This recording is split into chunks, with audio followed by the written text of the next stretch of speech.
Presidente Jair Bolsonaro pede ao TSE a anulação de votos em parte das urnas nas eleições de 2022. Vice-presidente eleito Geraldo Alckmin anuncia deputados e senadores que vão integrar grupos técnicos da transição e você vai ver também. Governo federal anuncia bloqueio adicional de 5 bilhões e 700 milhões de reais do orçamento. A Organização para a Cooperação e Desenvolvimento Econômico sobe projeção de alta do PIB do Brasil para 2022. Ícone da Jovem Guarda, cantor e compositor Erasmo Carlos morre aos 81 anos no Rio de Janeiro. Copa do Mundo do Catar. Sauditas celebram vitória histórica sobre a Argentina no terceiro dia do Mundial, agora no Jornal das 18h30.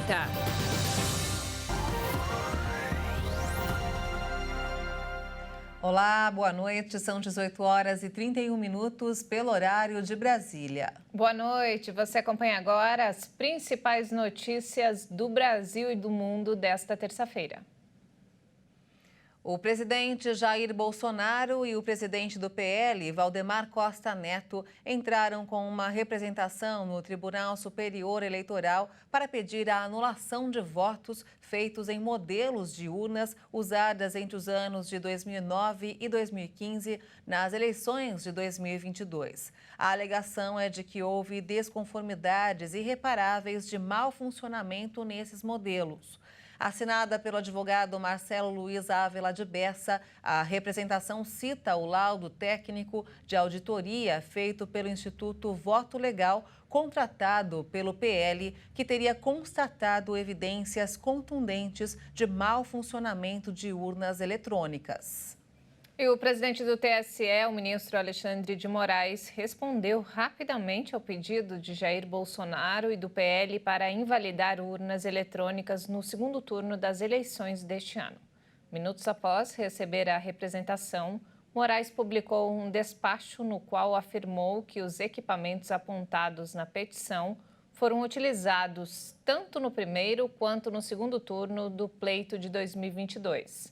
O ministro deu 24 horas para a PL tratar de falhas de urnas também no primeiro turno das eleições.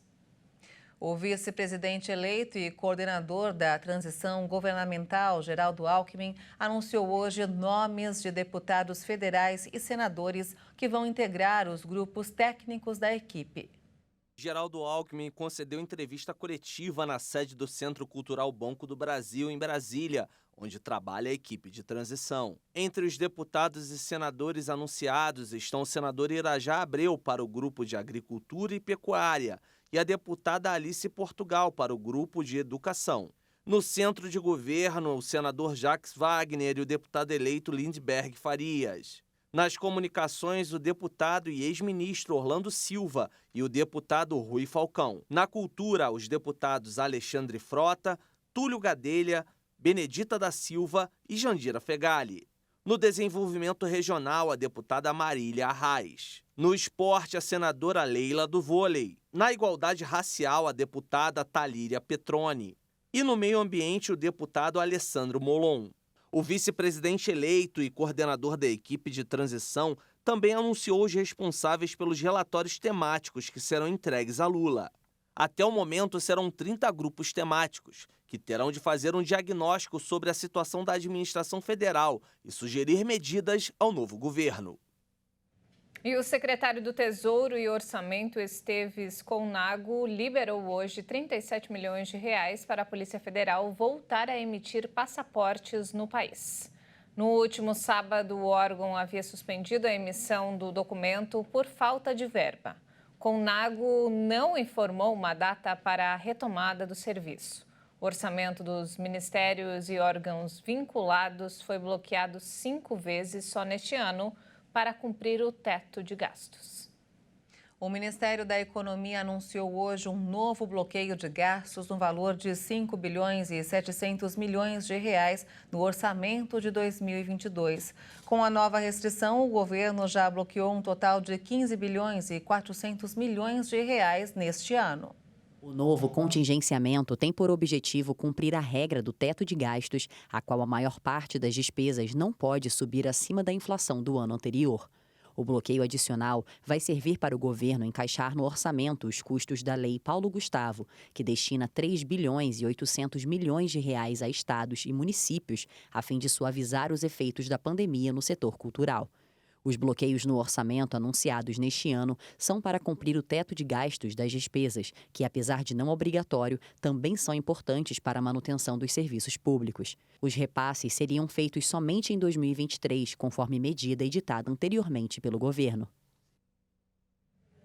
E vamos agora ao mercado financeiro. O dólar voltou a fechar em alta nesta terça-feira após 2 dias de trégua na subida da moeda, com os investidores aguardando aí a possível formalização da PEC da transição nesta semana. A moeda norte-americana subiu 1,24% e encerrou o dia cotada a R$ 5,37 na venda. A Organização para a Cooperação e Desenvolvimento Econômico ampliou significativamente a previsão de crescimento do PIB brasileiro neste ano. Já para o próximo ano, as perspectivas são boas. A entidade vê riscos a partir de 2023 e sugere ao próximo governo brasileiro acabar com a incerteza na área fiscal. A Organização para a Cooperação e Desenvolvimento Econômico, a OCDE, revisou para cima a projeção para o crescimento da economia brasileira neste ano. Segundo estimativas divulgadas pela entidade, o PIB brasileiro deve avançar 2,8% em 2022. Na projeção anterior, a OCDE estimava uma alta de 0,6%. Já para 2023, a organização manteve as expectativas, projetando um crescimento de 1,2% do PIB do país. Para 2024, o Brasil deve crescer 1,4%. Segundo a organização, a atividade econômica no Brasil acelerou acima do esperado no primeiro e segundo trimestre deste ano. Mas o crescimento perdeu força no terceiro trimestre. Após um crescimento do PIB brasileiro neste ano, o estudo ressalta que a expansão menor da economia projetada em 2023 ocorre por conta da deterioração das previsões globais, da política fiscal mais apertada e dos efeitos dos aumentos dos juros nos últimos meses para conter a inflação. A OCDE sugere ao próximo governo brasileiro acabar com incerteza na área fiscal. Já em relação à economia global, no ano passado, o crescimento do Produto Interno Bruto mundial foi de 5,9%. A economia global, que está enfrentando desafios crescentes, deverá crescer 3,1% em 2022. Segundo a organização com sede em Paris, cerca da metade do ritmo observado em 2021, de 5,9%, durante a recuperação registrada a partir do início da pandemia de Covid. A OCDE destaca que o crescimento econômico mundial perdeu seu impulso e que uma inflação alta se mantém persistente, enquanto a confiança diminui e as incertezas são elevadas. E o Tribunal de Justiça de São Paulo suspendeu hoje o julgamento de 74 PMs condenados por 77 assassinatos de detentos em 1992. A decisão poderia decretar as prisões dos policiais militares no massacre do Carandiru, como ficou conhecido. O desembargador Edson Brandão pediu vistas para ter mais tempo de analisar o pedido de redução de penas feito pela defesa dos 69 PMs vivos atualmente. Eles nunca foram presos por crimes. Também não votaram os desembargadores Roberto Porto e Camilo Leles, relator e revisor do julgamento. Segundo o Supremo Tribunal Federal, as condenações dos PMs são definitivas, não cabendo mais recursos da defesa para que elas possam ser anuladas e os agentes sejam absolvidos. O tribunal não divulgou a data da próxima sessão do julgamento. Em 2 de outubro de 1992, 111 presos foram mortos durante a invasão da Polícia Militar para conter rebelião no pavilhão 9 da Casa de Detenção. O Instituto Butantan detectou uma nova variante decorrente da Ômicron.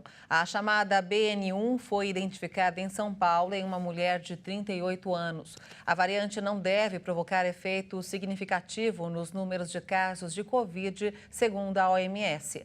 A variante foi detectada pela primeira vez em julho na Índia e atualmente é encontrada nos Estados Unidos, Reino Unido, Áustria e Austrália. No entanto, a BQ1.1 continua sendo uma das responsáveis pela nova onda de contaminações no Brasil e em outras partes do mundo. O cantor e compositor Erasmo Carlos, ícone da Jovem Guarda, morreu hoje no Rio de Janeiro aos 81 anos.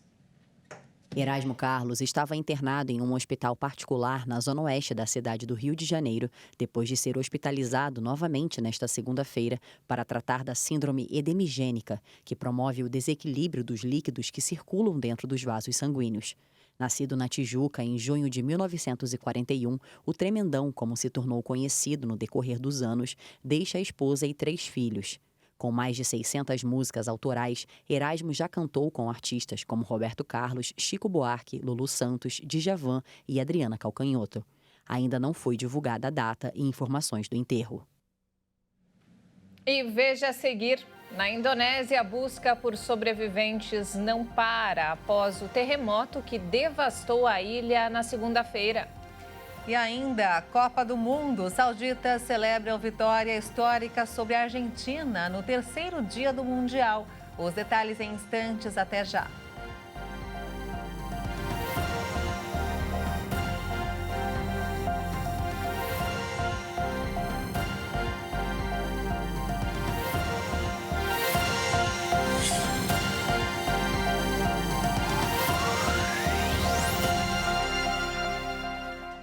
Estamos de volta, 18 horas e 44 minutos, pelo horário de Brasília. E olha só, na Indonésia, a busca por sobreviventes após o terremoto que devastou a ilha na segunda-feira continua. Cerca de 268 pessoas morreram, centenas estão desaparecidas e milhares feridas.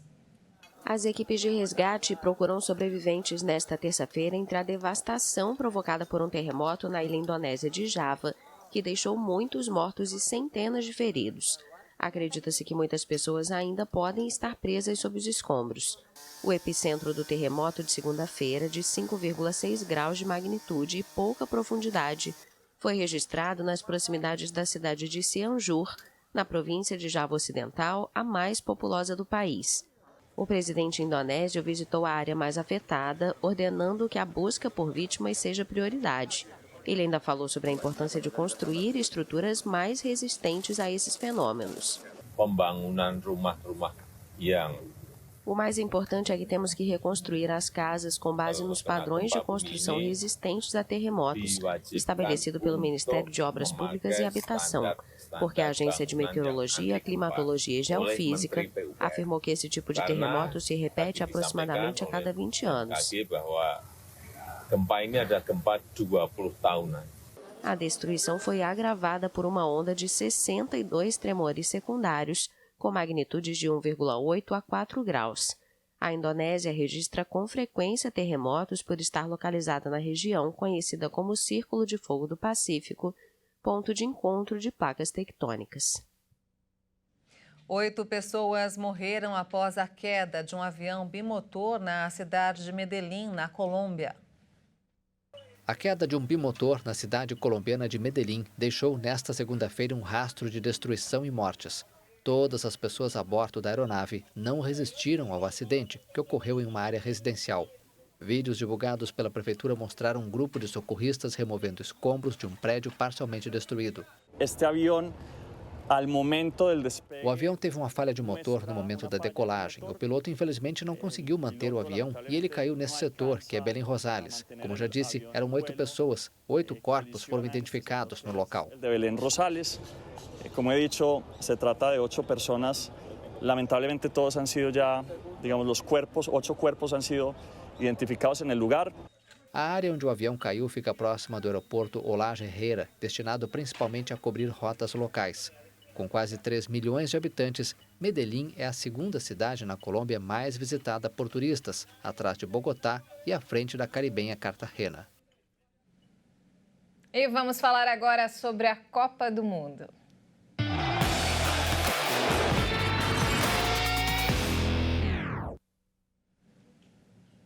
E Leonardo Félix está aqui novamente com todas as informações deste terceiro dia de Mundial, né, Léo? Boa noite. Boa noite, Maria. Boa noite, Juliana, a todos que nos assistem aqui na HIT. E há 28 anos sem passar da primeira fase do Mundial, os sauditas não contiveram a felicidade depois da vitória histórica por 2-1 sobre a Argentina. Segundo a imprensa estatal saudita, o monarca do país decretou feriado nacional após o triunfo épico no Catar, uma das maiores zebras da história das Copas do Mundo.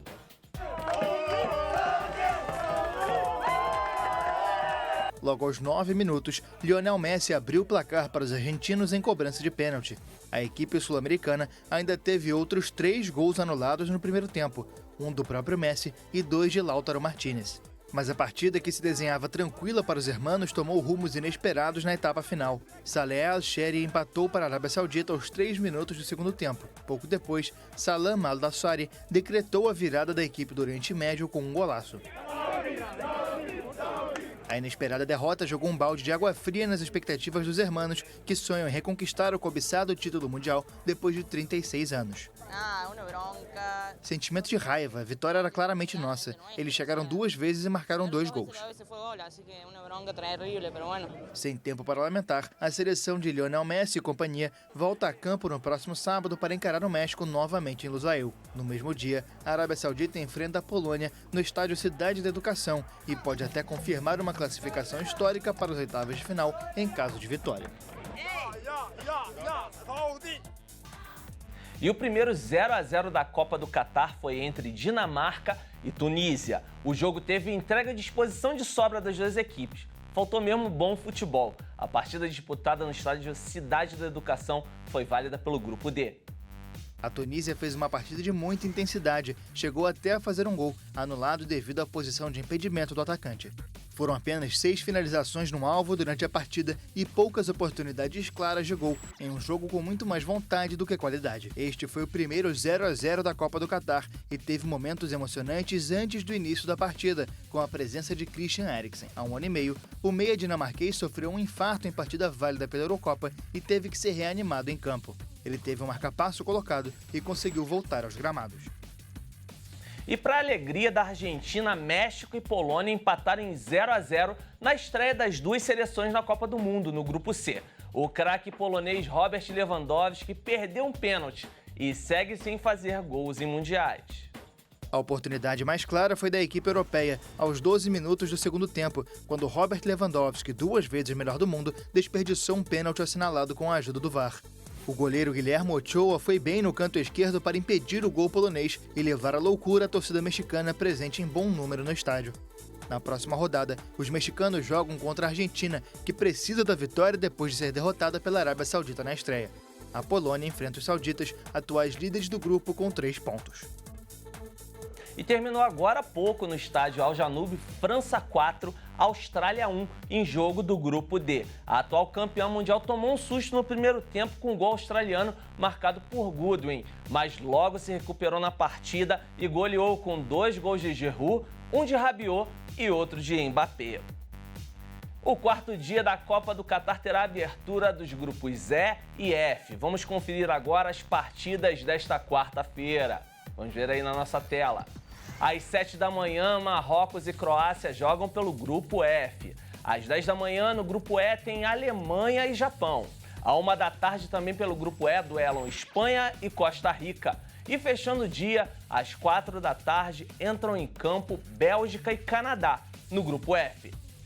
E vamos falar agora de Brasil. A seleção brasileira deve ter uma escalação inédita para a estreia da Copa do Mundo do Catar nesta quinta-feira, contra a Sérvia, às 4 da tarde no horário de Brasília, no estádio Lusail. A nova formação foi testada nos treinos de segunda e terça-feira, aos quais a imprensa não teve acesso. O técnico Tite optou por escalar Vinícius Júnior como titular da ponta esquerda do ataque e deslocar Lucas Paquetá para o meio de campo. ao lado de Casemiro. Assim, Fred começará no banco de reservas. Serão 4 atacantes, sendo que Neymar desempenha um papel mais criativo, tendo liberdade para recuar e ajudar na preparação das jogadas. Se não acontecer nenhuma surpresa de última hora, o Brasil entrará em campo contra a Sérvia com Alisson, Danilo, Thiago Silva, Marquinhos e Alexandro, Casemiro e Lucas Paquetá, Rafinha, Richarlison, Neymar e Vinícius Júnior. Nessa terça-feira, o treinador brasileiro fechou a atividade aos jornalistas. Já na quarta, véspera da partida, apenas o aquecimento poderá ser assistido e filmado. Antes desse último trabalho, Tite e o zagueiro Thiago Silva concederão entrevistas coletivas às 9h30 da manhã, no horário de Brasília. E olha só, né, Léo, ainda falando sobre a Copa, né, que chegou no seu terceiro dia, com brasileiros ainda se preparando para embarcarem rumo ao país que cedia o Mundial. É isso mesmo. E nossa equipe de reportagem conversou com pai e filho sobre a preparação para a viagem e a expectativa de acompanharem o Brasil.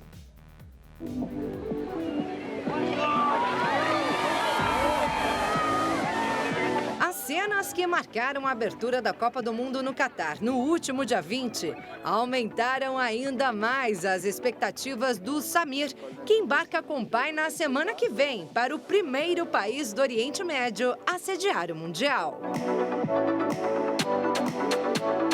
Acho que a cada dia que passa a ansiedade vai aumentando, né? E olha que já faz bastante tempo que a viagem vem sendo planejada. Desde 2019, a família aluga um apartamento em uma praia em Fortaleza para poupar parte do valor recebido para investir no torneio organizado pela FIFA. O combinado é que 60% da renda desse apartamento seria colocado em uma aplicação que era para nós irmos para a Copa. Bem, e depois de fazer contas, organizar as finanças, pai e filho pesquisaram sobre a vida no Catar. Um país árabe de religião muçulmana que tem como base a cultura islâmica, bem mais conservadora.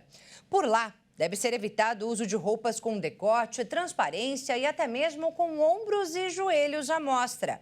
E trajes de banho são proibidos em praias públicas. Essa é a regra, mas, segundo Samir, na prática não tem sido tão rígido assim. Pelo menos é o que brasileiros que já estão lá têm comentado com ele em um grupo de WhatsApp que o engenheiro participa. Em questão de vestimenta, por enquanto nenhum brasileiro teve problema, assim. Então eles não... Lá, assim, eu acho que eles estão também aceitando um pouco, sabe? A família Fernandes não vê a hora de estar no meio de tudo isso. O Samir já começou a arrumar as malas. Eu estou levando quatro do Brasil, uma jaqueta do Brasil, e ontem eu pedi na internet 3 com frases, né? 3 camisas com frases relacionadas à Copa. E o otimismo também tem espaço reservado na bagagem de pai e filho. Eu estou com a sensação de que nós vamos ser campeões. E se Deus quiser voltar com a taça, né? Se depender da torcida, a vitória é certa.